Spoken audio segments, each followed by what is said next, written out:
ये देश महान है। इस देश में 2-3 जगह हर जगह मिलती हैं माता सीता की रसोई, जहां जाओ वो मां की रसोई मिलती है। क्या बढ़िया प्रतीक शास्त्र है। दुनिया के 44 देश घूम लिए, इसी क्षण भी अगर भगवान वापस बुलाए और ऊपर बुला के पूछे कि तेरे सत्कर्मों के कारण तुझे देश चुनने का अवसर दिया जाता है, तो मैं दुनिया के सारे देश छोड़कर फिर यही चुनूंगा जहां की मिट्टी में गोपाल लेटा है। महाभारत में जब जब पढ़ता हूं, युद्ध का एक एक दिन बढ़ता चला जाता है और मुझे कृष्ण के ऊपर बेचैनी प्रारंभ हो जाती है। मुझे लगता है अब तो कूदो, अब तो करो, अब तो कुछ करो। वो कुछ भी हो जाने देते हैं। जब नारायण श्रीहरि ऊपर से नीचे चले, राम के अवतार के बाद मर्यादा पुरुषोत्तम बड़े ठाकुर के अयोध्या से विदा होकर साकेत पहुंचने के बाद ये योजना बनी कि अब छोटे ठाकुर को नीचे भेजा जाए, तो सारे देवी देवता, सारे नक्षत्र भी पृथ्वी पर चलने के लिए आतुर हुए। सदा ऐसा होता है। शेषनाग आ गए थे लक्ष्मण के रूप में, सब लोग नीचे आ ही जाते हैं। सूर्य भी तैयार हो गया, इंद्र भी तैयार हो गए, सबने अपने अपने अंश भेजे पृथ्वी पर। इंद्र का अंश कौन है? अर्जुन है। सूर्य का अंश कौन है? कर्ण है।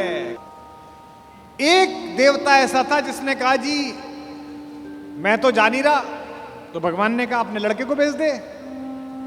उसने कहा मेरे को तो अपने लड़के से बहुत प्यार है, मैं तो भेजूंगा नहीं, और मैं इतने दिन दूर कैसे रहूंगा, मेरा बेटा तो इतना सुंदर है। वो देवता था चंद्रमा। इस चंद्रमा को शुरू से ही शिकायत रहती है। अच्छा, भगवान का तो वंश था। भगवान ने कहा कि अजीब आदमी है तू, हमारे ही घर के लोग नहीं जाएंगे तो दुनिया क्या कहेगी। सूर्य अपना अंश भेज रहे हैं कर्ण के रूप में, इंद्र अपना बेटा भेज रहा है, अंजनी कुमार अपने दोनों बच्चे भेज रहे हैं नकुल सहदेव के रूप में, धर्मराज स्वयं उपस्थित हो रहे हैं युधिष्ठिर के रूप में, और तू नहीं चलेगा ना तेरा लड़का चलेगा। उसने कहा कि कन्हैया एक काम कर लो, लड़का ले जाओ मेरा, 2 शर्तें हैं। एक तो लड़का आपके पास रहेगा, और बोले एक ये 16 साल का हो जाए तो उसे वापस भेजना पड़ेगा तुरंत। चंद्रमा का वो पुत्र क्या बन के आया? कृष्ण का प्राणों से प्रिय भांजा अभिमन्यु बनकर उपस्थित हुआ। चंद्रमा के पुत्र के रूप में जन्म लिया। और भगवान का अगर कोई योग्यतम शिष्य है जिसने भगवान से शस्त्र विद्या सीखी है, वो अर्जुन का बेटा अभिमन्यु है। अपने पिता की तेजस्विता से भी वो आगे है। इस समय दुनिया की IVF लैब्स ये बता रही हैं कि प्रसव के काल में जो कुछ सुना पढ़ा गया है उसका बच्चे पर असर पड़ता है। और हमारे यहां हजारों वर्षों से माएं प्रसव के दिनों में गीता का पाठ कर रही हैं, बाल गोपाल का चित्र सामने लगा के रखती हैं कि उनके घर में भी कन्हैया जैसा बालक पैदा हो, राधा रानी जैसी बिटिया पैदा हो। ये हम सब का मन है, पहले से परंपरा से आया है हमारे यहां। तो चंद्रमा ने अपने पुत्र को अभिमन्यु बनाकर भेजा। एक दिन ऐसा आया महाभारत के युद्ध में, जब योजना पूर्वक कुरुक्षेत्र के मैदान से खींचकर अर्जुन को अलवर की तरफ ले जाया गया, मत्स्य प्रदेश की तरफ, विराट की नगरी की तरफ। अर्जुन युद्ध की सीमा क्षेत्र के बिल्कुल आखिरी हिस्से पर पहुंच गया, जहां से सूर्यास्त से पहले लौटना संभव नहीं था। अब यह पांडवों के शिविर में चर्चा का विषय बना कि ये जो चक्रव्यूह सजा दिया गया इसे तोड़ेगा कौन। किसी को नहीं आता तोड़ना, इसमें घुसना ही नहीं आता, केवल अर्जुन को आता है। तब अभिमन्यु ने कहा कि ताऊ जी मुझे इसमें घुसना आता है, क्योंकि जब पिताजी मां को यह बात सिखा रहे थे तो मैं गर्भ में था और मैंने ये विद्या सीखी थी।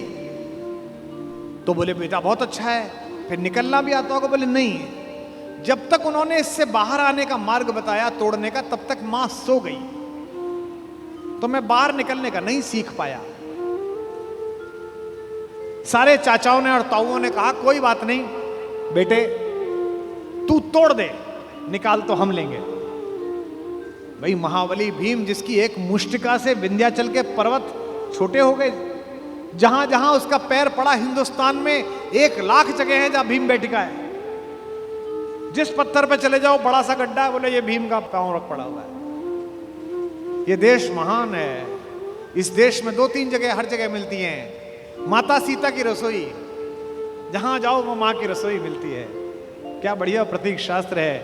दुनिया के 44 देश घूम लिए, इसी क्षण भी अगर भगवान वापस बुलाए और ऊपर बुला के पूछे कि तेरे सत्कर्मों के कारण तुझे देश चुनने का अवसर दिया जाता है, तो मैं दुनिया के सारे देश छोड़कर फिर यही चुनूंगा जहां की मिट्टी में गोपाल लेटा है,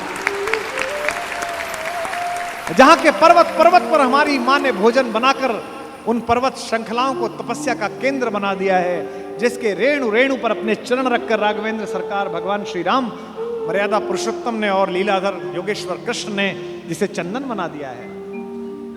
भगवान चुप रहे, किसी ने उनकी सलाह न ली। सेनापति दृष्टद्युम्न थे, द्रुपद पुत्र। सेनापति ने योजना की कि कोई बात नहीं बेटा। मामा ने भांजे को आज्ञा दी कि कोई बात नहीं, तू चला जा इसके अंदर और हम सब तुझे निकाल लेंगे। इतिहास गवाह है, तारीख गवाह है कि अभिमन्यु ने उस चक्रव्यूह को तोड़ा और चक्रव्यूह के दूसरे चक्र में ही पांडवों की सेना को बाहर कर दिया गया और चक्रव्यूह में वो अकेला रह गया। क्या लड़ा, अद्भुत युद्ध हुआ। सुनते हैं कि इंद्र माताली से, जो उसका सारथी है, जो उसका ड्राइवर है, उससे बोला कि रथ लेकर चलो। उसने कहा अभी तो दिन पूरा चढ़ा हुआ है, मैं कैसे आऊं? उसने कहा देखने आओ कि युद्ध कितना सुंदर हो रहा है। अभिमन्यु जिस दिन जा रहा था लड़ने के लिए, उसने सबके पैर छुए। युधिष्ठिर ने कहा जीते रहो मेरे लाल। दृष्टद्युम्न ने कहा जीते रहो मेरे बेटे। चाचाओं ने, नकुल ने, सहदेव ने गले लगा लिया अपने भतीजे को और कहा जीते रहो। जब उसने मामा के पैर छुए, कृष्ण के पैर छुए, तो कृष्ण ने कहा यशस्वी भव।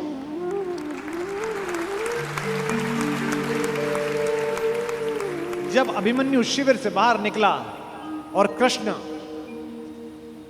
देखने लगे, तो द्रौपदी ने कहा मेरा बेटा जीवन की सबसे बड़ी लड़ाई लड़ने के लिए जा रहा है कान्हा, सबने उसको जीते रहो का आशीर्वाद दिया, तुमने नहीं दिया।